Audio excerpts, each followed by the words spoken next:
Welcome to RTV. నేను మీ గయాజిని.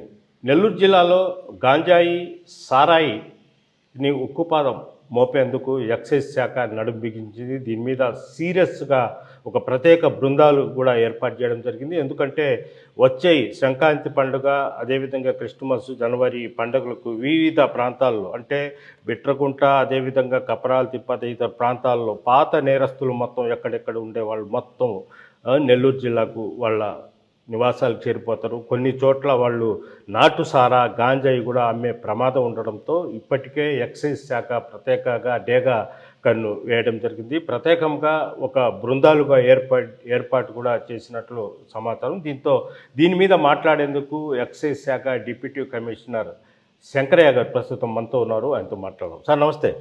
నమస్తే sir చెప్పండి, అంటే మామూలుగా ఈ సంక్రాంతి పండుగ సమయంలో అంటే బోగోలు కావచ్చు, అది ఉదయగిరి కావచ్చు, కొన్ని ప్రాంతాల్లో మనకు పెద్దగా నాటుసార తయారీ కేంద్రాలు పెద్దగా లేనప్పటికీ ఉన్న చోట తయారు చేస్తారనే అనుమానంతో ప్రత్యేక బృందాలు కూడా ఏర్పాటు చేశారు. గాంజాయి మీద కూడా దృష్టి పెట్టారంటున్నారు. ఎలాంటి చర్యలు చేపట్టబోతున్నారు? ఎస్ గైస్, ఫస్ట్ శాఖ తరఫున ఫస్ట్ పటిష్టమైన చర్యలు తీసుకొని ఈ అక్రమ మద్యము, అలాగే ఈ డ్రగ్స్ అనేది, వీటిని డ్రగ్స్ అంటే ముఖ్యంగా మాకు ఈ గంజాయి తర్వాత అలాగే అక్రమ మద్యం నిల్వలు ఏవైతే ఉన్నాయో వాటిని సమూలంగా ఈ నెల్లూరు జిల్లా నుంచి తీసివేయాలనేసి మా లక్ష్యంగా పెట్టుకున్నాము. దాన్ని దృష్టిలో పెట్టుకొని మేము ఈ గత కొన్ని నెలలుగా ఒక ప్రణాళికాబద్ధమైనటువంటి చర్యలు చేపట్టడం జరిగింది. ఈ చర్యల్లో భాగంగా ముఖ్యంగా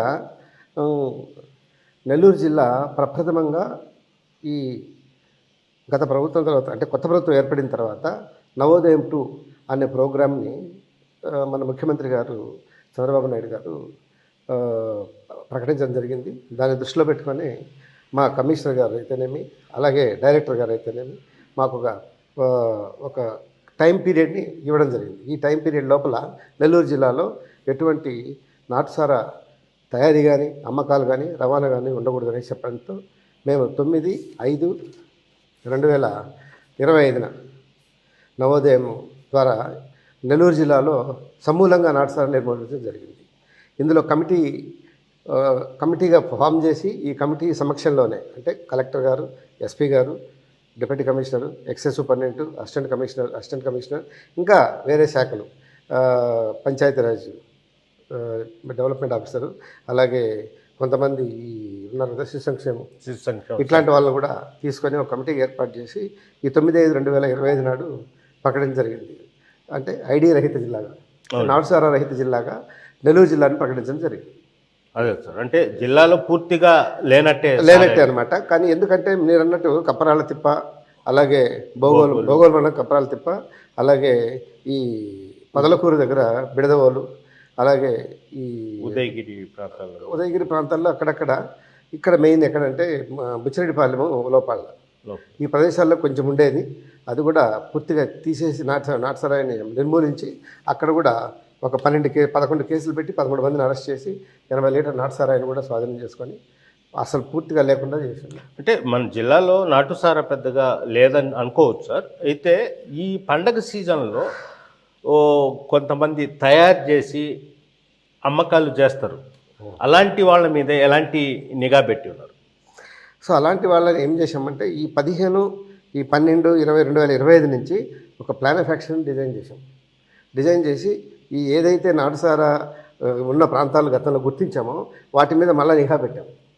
నిఘా పెట్టి అక్కడున్న విఆర్ఓతో, తర్వాత పంచాయతీ సెక్రటరీలతో, అట్లాగే వాళ్ళతో సమాచార సేకరించి వాళ్ళ దగ్గర నుంచి ఎప్పుడు కూడా మా ఎన్ఫోర్స్మెంట్ వింగ్, అలాగే ఈఎస్టీఎఫ్ వింగ్, రెగ్యులర్ స్టేషన్ సిబ్బంది కూడా ప్రతి అన్ఈవెన్ ఇంటర్వెల్స్లో, అట్లాగే నైట్ రూట్ వాచెస్ చేయడం సస్పెక్టెడ్ రూట్స్లో ఇవన్నీ కూడా చేస్తున్నారు. ఎక్కడ కానీ ఇప్పటి వరకు ట్రేస్ అయినటువంటి ఈ సంవత్సరంలో ఇప్పటి వరకు గత సంవత్సరం జనవరి నుంచి ఇప్పటి వరకు ట్రేస్ అవుట్ కేసులు అన్నమాట ఇవి సార్. అలాగే మొత్తం 11 కేసులు, 13 మంది పర్సన్స్. ఓకే, అంటే ఈ ఏడాదిలో. ఓకే. కాబట్టి నీకు నెల్లూరు జిల్లాలో బేసికల్గా మా పొటెన్షియాలిటీ ఎక్కువ. అంటే పబ్లిక్ దగ్గర మనీ సర్క్యులేషన్ కానీ వాళ్ళు ఈ సారా అనేదాన్ని ఒక చీప్ లిక్కర్ కన్నా ఇంకా హీనంగా చూస్తారు. కాబట్టి సారా అనేదాన్ని తాగుతారని నేను అనుకోను. సార్ ఒకటి అంటే ఇప్పుడు హాట్ టాపిక్ గాంజాయి అంటే గత 6-7 నెలల నుంచి చూసుకుంటే గాంజాయి తాగి మడ్డలు జరుగుతున్నాయి, గందరగోళంగా ఉంది. అంటే ఒక పక్క పోలీసు కూడా గాంజాయి వాళ్ళ మీద కేసు పెట్టి పీడీ యాక్ట్లు కూడా పెట్టి పంపిస్తున్నారు. మీరు ఎలాంటి ఈ గంజాయి అమ్మే విక్రయాల మీద మీరు ఎలాంటి చర్యలు చేపట్టారు? ఇంతవరకు ఎన్ని కేసులు నమోదు చేశారు? సో గంజాయి విషయంలో ముఖ్యంగా ఏంటంటే ఇక్కడ 2 types ఆఫ్ క్రైమ్ ఉంది. ఇక్కడ పెంచి దాన్ని కోసి అమ్మే ఆనవాయితీ అయితే ఇక్కడ లేదు. ముఖ్యంగా ఎగ్జిట్ పాయింట్స్, ఎంట్రీ పాయింట్స్ అని ఉన్నాయి, బయటకు వెళ్ళిపోయే పాయింట్స్. మనకి ఎంతసేపటికి విశాఖపట్నం, తుని, ఆ కాకినాడ, లేకపోతే అటుపక్క నుంచే వస్తుంది, శ్రీకాకుళం ఆ పక్క నుంచే వస్తుంది తప్ప ఇక్కడ పండించి పెంచి కోసి అమ్మే అంత లేదు. ఈ సాయిల్ కూడా దానికి అంత సూటబుల్ కాదు. అయితే ఈ గంజాయి అమ్ముతున్నారు ప్యాకెట్స్ రూపంలో, సిగరెట్స్ అట్లా. అలాంటి వాళ్ళ మీద ఎక్సైజ్ శాఖ నుంచి ఏమైందంటే ల్యాండింగ్ సేల్స్ ఉన్నాయి, ట్రాన్సిట్ సేల్స్ ఉన్నాయి. ఈ ల్యాండింగ్ సేల్స్ విషయంలో మేము ఏం చేశామంటే ఈ ఎన్ఫోర్స్మెంట్ టీమ్స్, ఈఎస్టీఎఫ్ టీమ్స్ని ప్రత్యేకంగా ఎక్కడెక్కడైతే మనకు అనుమానం ఉందో, ఉదాహరణకి ఈ రైల్వే స్టేషన్ దగ్గర కపాటిపాలెం, అవును, ఆ తర్వాత ఇంకా కొన్ని ఏరియాస్ ఉన్నాయి, కొన్ని ఇప్పుడు నెల్లూరు మెయిన్ రైల్వే స్టేషను, అట్లాగే ఇందిరానగర్ రోడ్డు, ఇందిరాభవన్ రోడ్డు, అట్లాగే ఆర్టీసీ బస్ స్టాండు, అట్లాగే ఈ ఆటో స్టాండ్ వెంకటేశ్వరపురం, అలాగే culvert Narayana medical college centre Nellore సిటీలో. సో ఇవన్నిటిని మేము ఏం చేసామంటే ఇక్కడ సేల్స్ జరుగుతున్నాయని మనకు సమాచారం ఉండడం చేత అక్కడ మఫ్టీలో మా కానిస్టేబుల్స్ పెట్టాము. మా చేతనైనంత వరకు, ఎందుకంటే మా శాఖ ముఖ్యంగా ఎదుర్కొన్నటువంటి సమస్య సిబ్బంది కొరత. చాలా ఇబ్బందిగా ఉంది. సిబ్బంది లేకపోవడం చేత మాకు ఉన్నా కానీ చేయాలి, కంట్రోల్ చేయాలి అని ఉన్నా కానీ సిబ్బంది కొరత వలన ఈ ఎక్కువ కాన్సన్ట్రేట్ చేయలేకపోతున్నాం. దీని ద్వారా ఎందుకంటే ఒక పక్క సారా నిర్మూలన, ఓ పక్కన అక్రమ మద్యం, ఓ పక్కన బెల్ట్ షాప్స్ కంట్రోల్ చేయాలి, ఓ పక్కన మళ్ళీ మీరు అన్నట్టు ఎన్డీపీఎస్. సో ఇన్ని కాంపోనెంట్స్ ఒక్కసారికి టేకప్ చేయాలంటే సిబ్బంది కొరత ద్వారా అంటే 10 మంది పని ఇద్దరు చేస్తున్నారు. ఎక్కడ ఏ స్టేషన్లో కూడా శాంక్షన్ స్ట్రెంగ్త్కి, వర్కింగ్ స్ట్రెంగ్త్కి మినిమం లేదన్న శాంక్షన్లో 10 మంది ఉంటే కానిస్టేబుల్స్ 2-3. సార్ ఇప్పుడు ప్రభుత్వానికి ఆదాయం తెచ్చే శాఖ మీది, మీ హైయర్ ఆఫీసర్స్ దృష్టికి చెప్పడం జరిగింది. అది కూడా ప్రయత్నాలు జరుగుతున్నాయి. అలానే ప్రిన్సిపల్ సెక్రటరీ ఫైనాన్స్ నోటీసు కూడా తీసుకెళ్ళడం జరిగింది. ప్రయత్నాలు జరుగుతున్నాయి. తొందరలో ఈ సిబ్బంది కొరత కూడా తీరిపోతుందని. సార్ ఈ ఏడాది గంజాయి కేసులు ఎన్ని పెట్టారు? ఈ ఏడాది గంజాయి కేసులు మేము పెట్టింది 18 కేసులు పెట్టాము. 45 మందిని అరెస్ట్ చేశాం. 45 మంది 212.42 గ్రాముల క్వాంటిటీని సీజ్ చేసాం. ఎండు గంజాయిని. ఒక వెహికల్ సీజ్ చేయడం జరిగింది. ఇందులో అదే చెప్పాను కదా నీకు, ముద్దాయిలు కూడా ఇక్కడ వాళ్ళు ఉండరు. వాడు సేలమ్మో, మధురయ్యో, లేకపోతే తిరుపతో అక్కడ వాళ్ళు ఉంటారు. వాళ్ళు ఏం చేస్తారంటే అక్కడి నుంచి తీసుకొచ్చి కొంత దూరం వస్తారనమాట, కావలి వరకు లేకపోతే విజయవాడ వరకు వస్తారు ట్రైన్లో. అక్కడి నుంచి బస్కి ఎక్కుతారు. అందుకని ఏం చేస్తున్నామంటే టోల్ ప్లాజాల దగ్గర సిబ్బందిని అప్రమత్తంగా ఉంచి, సమాచారం ఆల్రెడీ వచ్చింది మనకి, మన నెట్వర్క్ సిస్టమ్ ద్వారా వచ్చినప్పుడు ఆ కావలి సీఐని అప్రమత్తం చేయడమో, లేకపోతే కావలి సీఐకి తోడుగా అక్కడికి ఈఎస్టీఎఫ్ టీంని పంపడమో, ఇక్కడికి వస్తానే ఇక్కడ నెల్లూరు రూరల్ వాళ్ళని అప్రమత్తం చేస్తాం. చేసి ఆ విధంగా ఇక్కడ టోల్ ప్లాజా ఉంది కదా, ఇక్కడ మనుబోలు అక్కడ కూడా చాలామందిని పట్టుకొని అరెస్ట్ చేయడం జరిగింది. సో వీళ్ళందరూ నువ్వు చూస్తే ఇక్కడ వాళ్ళు కాదు, వీళ్ళందరూ చాలామంది తుని, కాకినాడ, గాజువాక, లంకలపాలెం, మల్కాన్గిరి, ఒరిస్సా. సో అక్కడి నుంచి వచ్చారు వీళ్ళు. ముద్దాయిలు. ఇవి ఎగ్జిట్ పాయింట్స్ ఎక్కడంటే ఈ బార్డర్ని క్రాస్ చేస్తుంటాడు. అట్లాగే తిరుపతి పోతే వాడి డెస్టినేషన్ మళ్ళీ తిరుపతి. ఈ గాజువాక నుంచి వచ్చినోడిది డెస్టినేషన్ తిరుపతికి వెళ్ళాలి. తిరుపతికి వెళ్ళి తిరుపతిలో అమ్మితే అమ్మచ్చు, లేకపోతే మళ్ళీ అక్కడి నుంచి సేలం, లేకపోతే మదురై, లేకపోతే ట్రిచి, లేకపోతే ఎటో ఇంకా డెస్టినేషన్. ఆ విధంగా ఉలసంపట్టి, మదురై. సార్ ఇప్పుడు ఇతర రాష్ట్రాలు, ఇతర జిల్లాల నుంచి అంటే వైజాగ్, శ్రీకాకుళం, కాకినాడ ఆ ప్రాంతాల నుంచి తెస్తున్నారు. ఓకే, ఇక్కడ అమ్మే వాళ్ళ మీద ఎలాంటి దృష్టి పెట్టారు? ఇక్కడ అమ్మే వాళ్ళ మీద ఇక్కడ అంటే ఎక్కడి నుంచి తీసుకొచ్చి ట్రాన్స్పోర్ట్ చిన్న పాకెట్లు చేసి 10 grams, 20 grams ఇంత, లేకపోతే ఎంత ఉంటుంది సార్ మామూలుగా గ్రామ్ 50 grams 100 grams అట్లా కూడా ఉంటాయి. రేటు మ్యాక్సిమం ఇట్ రీచెస్ నాకు తెలిసి 2000 to 2000 అట్లా ఉంటుంది. అంతే ఉంటుంది. But in the shape of liquid ఉండొచ్చు. నువ్వు అన్నట్టు ఇంతకుముందు అడిగాను చాక్లెట్స్ మీ ఎన్ఫోర్స్మెంట్ వాళ్ళే పట్టుకున్నారు 6 నెలల కిందట. ఆ చాక్లెట్స్ అనేది ఏంటంటే ఈ హోలీ టైంలో లేకపోతే ఆ టైంలో ఎక్కువ ఈ పెరుగు ఇది ఉంటుంది కదా, మనం ఏమంటాము పెరుగుతో తయారు చేసే దాంట్లో ఏం చేస్తారంటే బంగులాగా వాడతారు. బంగులాగా వాడి కలిపేసి తాగేస్తారు. అది తాగితే ఆ కిక్ వేరే ఉంటుంది అనేసి బంగులాగా తాగి వాడతారు దాన్ని. సార్ ఇప్పుడు ఎక్కువగా యూత్ కానీ ఇవి ఎక్కువగా దీనికి అడాక్ట్ అవుతున్నారు ఎక్కువగా గంజాయికి. అంటే ఈ మద్యం రేట్లు ఎక్కువనే గతంలో అంటే ఏడాది కిందట అనుకోండి మద్యం రేట్లు పెరిగిపోయి దీని వైపు మళ్ళారా లేదంటే ఎందుకు దీంట్లో? అది కూడా ఒక కారణం కావచ్చు. బట్ కానీ పెద్ద మంచి ఎక్కువ అంటే ఈ నరాల మీద పనిచేస్తుంది. ఇది పనిచేసి తొందరగా వీడికి మత్తి ఇవ్వడం జరుగుతుంది. ఈ ఇంటాక్సికేటింగ్ స్టేజ్ ఏదైతే ఉంటుందో అది ఎక్కువ టైం కూడా తీసుకుంటుంది. నరాల మీద పనిచేయడం ఇంటాక్సికేటింగ్ స్టేజ్ ఏదైతే ఉంటుందో ఎక్కువ టైం స్పెండ్ చేయొచ్చు. తర్వాత ఈ మద్యం రేట్లు కూడా ఒక కారణం మీరు చెప్పినట్టు. మద్యం రేట్లు కూడా ఎక్కువ ఉండడం చేత ఇది ఈజీ కదా, 50 రూపాయలు అవును అట్లా చిన్నవాడు చేసి 1 గ్రాము 2 గ్రాములు చిన్నగా 20-30 రూపాయలు కూడా వచ్చేస్తుంది. దానివల్ల ఏంటంటే ఎక్కువగా దీని మీద ఇప్పుడు రేట్స్ ఎట్లుండే సార్ గతానికి ఇప్పటికి మద్యం? ఇప్పుడు ఏమైందంటే మన కొత్త ప్రభుత్వం వచ్చిన తర్వాత చాలా వరకు రేట్లు తగ్గించారు. ఎందుకంటే నాణ్యత గలమైనటువంటి లిక్కర్ని 99 రూపాయలకే సరసమైన దేంట్లో మంచి 8 స్టేజెస్లో వాటి యొక్క నాణ్యతను చెక్ చేసి ఇప్పుడు పబ్లిక్లోకి వస్తూ ఉంది, ఎలివేట్ చేస్తున్నారు. కాబట్టి ఇప్పుడు వచ్చేసి మా మద్యం ఏదైతే ఉందో 7 బ్రాండ్స్ 8 బ్రాండ్స్ ప్రతి ఒక్క మనిషి మంచి నాణ్యమైనటువంటి లిక్కర్ తాగాలని ఆయన మన ముఖ్యమంత్రి గారు సదుద్దేశంతో దీన్ని పంపిణీ చేయడం జరుగుతుంది. ఆఫర్డబుల్ లిక్కర్ అంటారు. ఆఫర్డబుల్ లిక్కర్ 99 రూపాయలకే దొరుకుతుంది హ్యాపీగా. ఇంతకుముందు గవర్నమెంట్లో వచ్చినటువంటి విమర్శలు ఇప్పుడు లేవు చూడు. అప్పుడు నాసిరకమైన బ్రాండ్లు ఏవో పేర్లు. ఇప్పుడు ఎక్కడ కూడా మద్యం మీద అయితే ఎక్కడ కానీ మద్యం బాగలేదు అన్న ఇది మాత్రం ఎక్కడ కానీ రాలేదు సార్. ఇటీవల కాలంలో అంటే చిత్తూరు విజయవాడలో కూడా ఈ ఇతర రాష్ట్రాల లేదంటే వీళ్ళే తయారు చేసిన మద్యం షాపుల్లో దొరికాయి, అంటే బార్లో షాపులు దొరికాయి.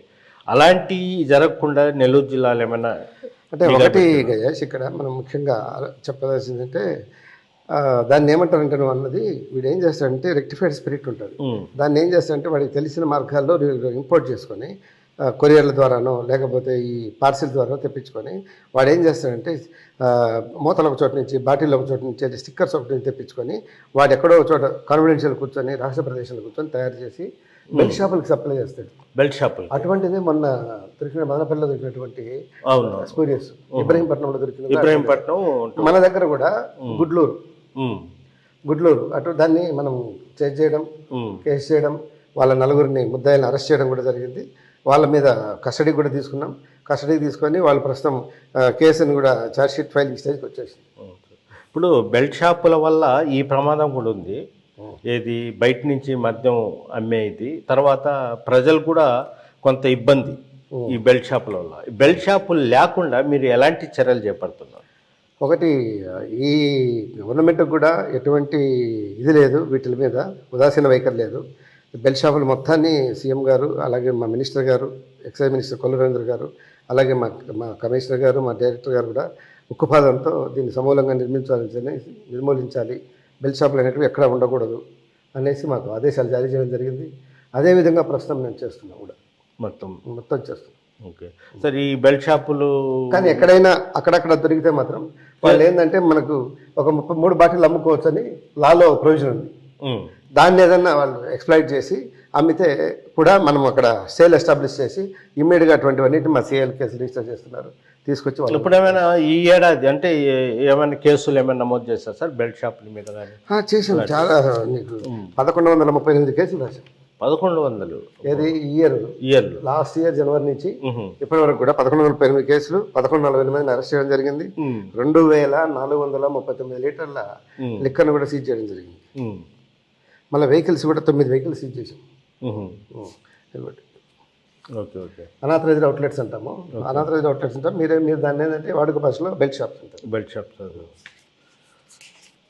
సార్ మామూలు టైమింగ్ ఏంటి సార్ బ్రాందీ షాపులు? మార్నింగ్ 10 నుంచి నైట్ 10 వరకు రీటైల్ షాప్స్. అదే బార్లు అనుకోండి, మార్నింగ్ 10 నుంచి నైట్ 12 వరకు. Okay okay sir. ఇప్పుడు ప్రధానంగా ఈ గంజాయి మీదే దృష్టి. ఏమైనా మీరు గంజాయి ఒకటికి 4 లేదు అన్నట్టు స్పెషల్ డ్రైవ్ ఒకటి పెట్టుకుంటున్నాము. ఆల్రెడీ ఎక్కడెక్కడి నుంచో సప్లై చేసిన వాళ్ళందరికీ కూడా మొన్న ఏమైందంటే స్పెషల్ టీమ్స్ని ఫామ్ చేశాను. కొంతమంది ఇంకా అరెస్ట్ కాలేదు. అటువంటి వాళ్ళని కూడా ఇమీడియట్గా తీసుకొచ్చి అరెస్ట్ చేసి ఛార్జ్షీట్ ఫైల్ చేసి వాళ్ళకి బెయిల్ రాకుండా చేసి ఖచ్చితంగా కోర్టు ద్వారా గట్టి పనిష్మెంట్ ఇవ్వాలన్న ఉద్దేశం అయితే మాకు ఉంది. గంజాయి విషయంలో ఎస్పెషల్లీ. ప్లస్ నెల్లూరులో కూడా గంజాయి సమూలంగా లేకుండా సమన్వయపరిచుకొని పోలీసులతో అట్లాగే ఈగల్ టీం కూడా సమన్వయం చేసుకుని కంపల్సరీ రైడ్స్ చేస్తాం.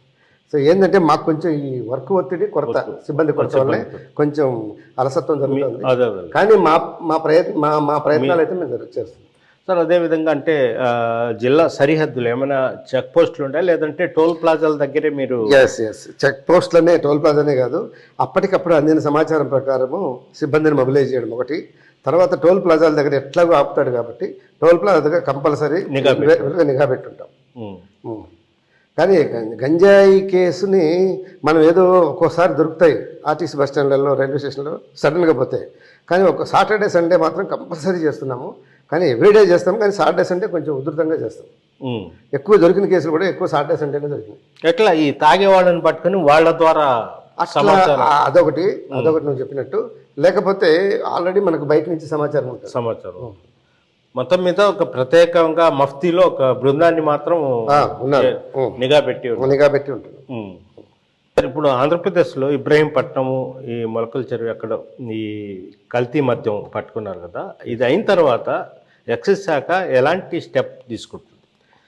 సో దీని తర్వాత మన ముఖ్యమంత్రి గారు సాంకేతికంగా ఆయన చాలా ఇంట్రెస్ట్ చూపిస్తారు. దాన్ని దృష్టిలో పెట్టుకొని ఇమీడియట్గా ప్రత్యేక టీంని ఏర్పాటు చేసుకొని తన కార్యాలయాన్ని పిలిచి ఇమీడియట్గా అక్కడ ఏపీ ఎక్సైజ్ సురక్ష యాప్ అనే ఒక యాప్ని ఇమీడియట్గా క్రియేట్ చేసి ఈ యాప్ని అన్ని స్టేషన్స్కి, మొత్తం ప్రతి ఒక్క స్టేషన్స్కి, ప్రతి ఒక్క ఆఫీసులకి పంపించి, అంటే మా ఎక్సైజ్ శాఖ పంపించడం జరిగింది. ఇందులో ఏంటంటే ఆ యాప్ ద్వారా బార్ కోడ్ని స్కాన్ చేస్తే ఆ ద్వారా మనకి ఆ మద్యము ఎక్కడ తయారైంది, ఎప్పుడు తయారైంది, ఎక్కడి నుంచి సప్లై అయింది, ఏ షాప్ నుంచి సప్లై అయింది అనే విషయం క్లియర్గా వచ్చేస్తుంది. ఇది మద్యం నకిలీ మద్యమా కాదని అక్కడే వినియోగదారుడే రక్షకుడు అవుతాడు. దాంట్లో ఉన్న క్వాలిటీని, దాని యొక్క స్పష్టతని కూడా వినియోగదారుడే తెలుసుకుంటాడు. సార్ ఇంకొకటి, ఈ బ్రాందీ షాపులు కావచ్చు, బార్లు కావచ్చు, విచ్చలవిడిగా అమ్ముతున్నారు. ఎప్పుడంటే అప్పుడు షాపులు తెరుస్తున్నాయి అంటున్నారు. మీరు ఎలాంటి చర్యలు చేపడుతున్నారు? ఏం లేదు గైస్, ప్రతి ఒక్క సిఐ కూడా ఇన్స్ట్రక్షన్స్ ఇవ్వడం జరిగింది. ఎక్కడ కానీ 10 గంటల ముందు కానీ తీస్తే బార్ కానీ లేకపోతే రీటైల్ అవుట్లెట్ కానీ ఇమీడియట్గా కేసు రిజిస్టర్ చేయండి అని ఇన్స్ట్రక్షన్స్ ఇవ్వడం జరిగింది ఒకటి. రెండోది ఏంటంటే ఈ మధ్య కొత్తగా అంటే ఈ మధ్య అంటే ఒక 4-5 నెలల నుంచి మేము పర్మిట్ రూములు లైసెన్స్ ఇష్యూ చేసాం. పర్మిట్ రూముల్లో లైసెన్స్ ఇష్యూ చేయడం జరిగింది. అంతకుముందు లేదు. ఫస్ట్ పాలసీ ఇచ్చినప్పుడు లైసెన్స్ 8 నెలల తర్వాత 9 నెలల తర్వాత పర్మిట్ రూమ్ తాగొచ్చు, కూర్చొని తాగొచ్చు, పర్మిట్ రూమ్ విధానం వచ్చింది. అంటే ఫుడ్ మీరు సప్లై చేయడం, జస్ట్ ఊరికే తాగి వెళ్ళిపోతాడు అంతే. సో అక్కడ ఏమైందంటే ఈ మధ్య మన నెల్లూరు పట్టణంలో ఈ మధ్య కొంచెం బ్రాంచ్ షాపుల దగ్గర గొడవలయ్యి దాఖలాలు. సో దాన్ని దృష్టిలో పెట్టుకొని మేము ఏమన్నామంటే మా డైరెక్టర్ గారు ఇచ్చిన ఆదేశాల ప్రకారం, director of enforcement Rahul Dev Sharma గారు ఇచ్చిన ఆదేశాల ప్రకారం ప్రతి ఒక్క పర్మిట్ రూము 2 సీసీ కెమెరాలు ఇన్స్టాల్ చేయాలి. ఓకే, సీసీ కెమెరాలు కూడా పెట్టారు. ఓకే, చరిత్ర సృష్టించినోడు ఇప్పుడు ఆ చరిత్రని తిరగరాయబోతున్నాడు. అబద్ధాల గోడల్ని బద్దలు కొట్టి నిజాలను రాగా మీ ముందుంచబోతున్నాడు. నిజమైన వార్తల కోసం వెంటనే డౌన్లోడ్ చేసుకోండి రా యాప్ని.